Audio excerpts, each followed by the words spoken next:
My name is Hannah, and I'm working on a project called The Decameron Retold here at the Richmond Art Gallery. It's a community-based project, and we've restaged 5 historical works of art that are themselves based on the Decameron. So it's remakes of 5 images that are interpretations of this story from the 14th century. I chose the Decameron because I see it as an interesting framework to hang stories on, to hang these other reproductions on, and productions we made here where we restaged, built sets, sewed clothing. So I saw it as a kind of a parallel for the process of making the work itself here.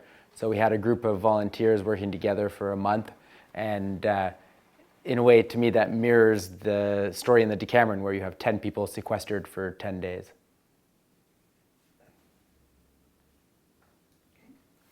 Not all my work references art history, but a lot of it does. I think that, for in this project, it's kind of interesting because the book was written, I think, 1340s, and the artwork that we're reproducing is from the 18th and 19th and I think early 20th century. So, in fact, we're kind of closer to the historical paintings than the historical paintings are to the original book. Some of the paintings are directly taken from the story, and some of them are kind of use the story as the launching point. And in the project that Decameron Retold, I wanted to do the same thing. So you have people in it that when they're talking, they're maybe telling their own stories or maybe telling someone else's stories, and their kind of experiences. And so the pictures themselves are just used to basically hang the project off of. And it's more kind of the remake and the people involved. To me, that's the important part of this project, rather than how similar the remakes are to the originals. Tableaux vivants means living picture and relates to the historical practice from around the birth of photography, so around 1820s, 1830s, 1840s, of people standing still and reproducing a historical work of art or work of fiction. And so it would often happen in somebody's house, and groups of people would kind of get up and pose for each other, stay still for as long as they can, and then the whole thing would fall apart. And so that kind of process of trying to stay still and acting a part while you're staying still, and then seeing the human body kind of as it breathes, blinks, breaks down is an interesting process for me. In the Decameron Retold, you have a series of tableaux vivants. So there's 5 tableaux vivants, 1 for each of the images that we're reproducing. And getting people to stand still and then video recording is kind of a constant in my work, something I keep coming back to. And I like the way it kind of slows you down and makes you consider kind of the performative moment or the photographic moment. And so you see an image that looks like a photograph or a painting, but is actually a video. And so you kind of become more conscious of time and of the human body's progression through time. So we rebuilt sets for these 5 paintings and reshot the paintings in the sets using the volunteers. A lot of the volunteers wanted to model as well, so using the volunteers as models and then other members of the community to model as well. And then in the exhibition, you'll kind of walk through, you'll see the video projections of the reproductions along with elements of the set. For me, obviously, these are 5 remakes, but the remake aspect of it is not actually so important to me. It's almost a trick in which to get things started.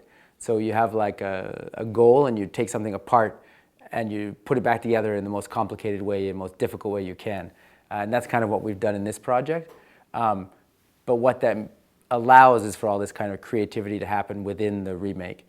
Whereas I think if the purpose was to get as close to the original as we could, you would take away a lot of the creativity of the project. Every time I do a community project, it's a little bit different. But generally, I will arrive in the city, meet with some groups, do some artist presentations, and then through that process, make some connections with the local community and find a group of volunteers and interested people to work with. I really kind of chanced upon it in, I guess, 2008, 2009, working on a project called Raft of the Medusa 100 Mile House. And through that process, I really, for one, when you have a group of people, you can get more done, but it also, interesting things happen in those moments. I've had participants from this project tell me that when they showed up, they didn't quite know what to do and they weren't quite given enough information for what to do, but that they actually enjoyed that because they were able to kind of experiment and improvise themselves. And then through kind of feedback, their work becomes part of the project.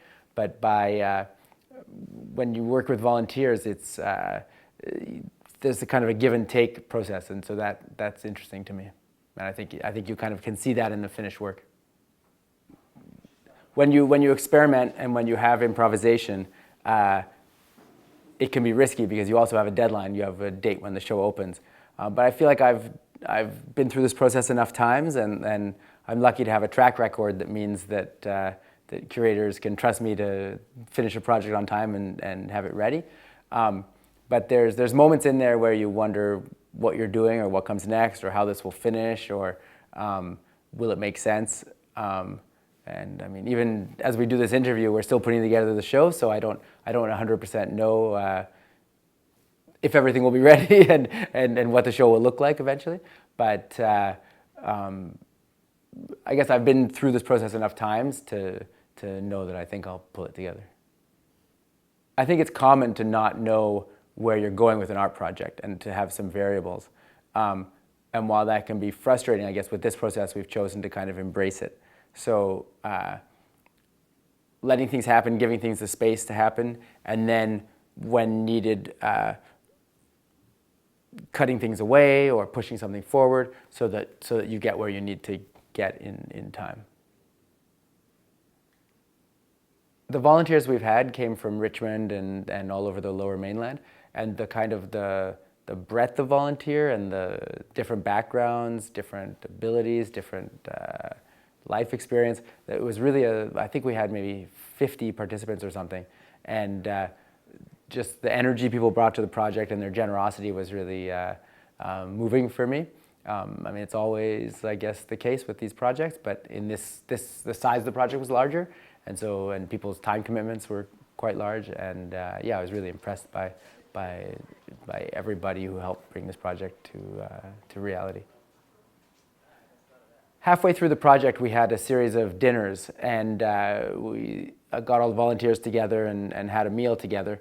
And then during that meal, we recorded, we asked people to stand still. So it's kind of a preparation practice also for the modeling, where they have to stand still for an extended period. And we shot video. And so the video you see at the end that has audio is stills, not stills, but video stills. So videos of people standing still at the dinners. And then the audio is interviews that I've conducted at the kind of close to the end of the project of people's experiences and also their personal stories. So again, a kind of a mirror of the Decameron. When Nan Caponia approached me about this project, I was quite excited because I've done projects like this around the world, but to do a project, I live in Burnaby, so to do a project like this in Richmond, to be able to kind of take a larger period of time and work on a really large project was a great opportunity for me.